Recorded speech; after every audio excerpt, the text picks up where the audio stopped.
Et si le Congo avait son propre fonds d'investissement?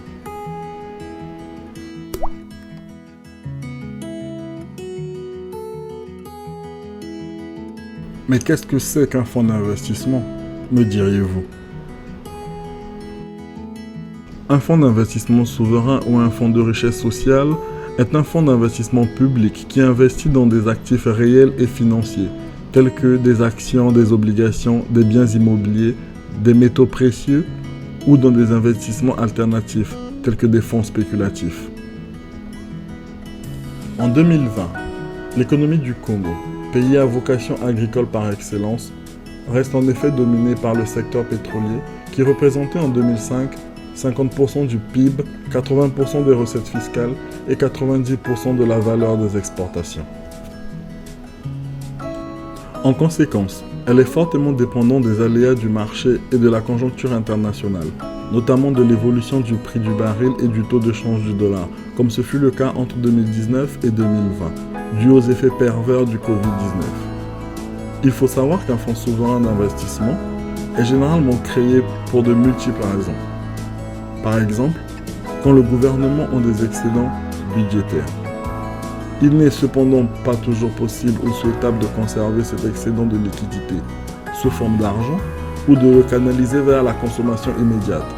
C'est particulièrement le cas lorsqu'une nation dépend des exportations de matières premières, comme le pétrole, le cuivre ou le diamant. Vous me diriez, oui, c'est bien beau tout ça. Mais comment ça marche? Déjà, les fonds souverains peuvent se diviser en deux catégories, matières premières ou non. La différence entre les deux catégories réside dans le mode de financement du fonds. Bien sûr, pour notre démonstration, on fait abstraction de toute paperasse administrative. Et pour simplifier notre démonstration, car la logique est la même, voici sur quoi nous devons investir. Si vous avez des questions, vous pouvez toujours commenter en dessous et j'essaierai de vous répondre du mieux que je peux sur, par exemple, pourquoi j'ai choisi ces actions-là et pas d'autres.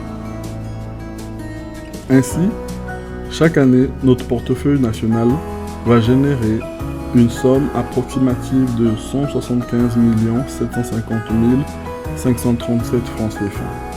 Il faut garder à l'esprit qu'ici, on ne prend pas trop de risques parce que les marchés financiers sont toujours risqués, ou comme on aime bien dire, le risque zéro n'existe pas.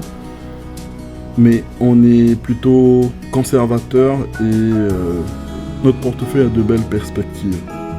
Aussi, continuer à investir ou réinvestir une partie ou la totalité de nos gains est le meilleur moyen d'atteindre la liberté financière. En d'autres mots, profiter du mieux qu'on peut des intérêts composés.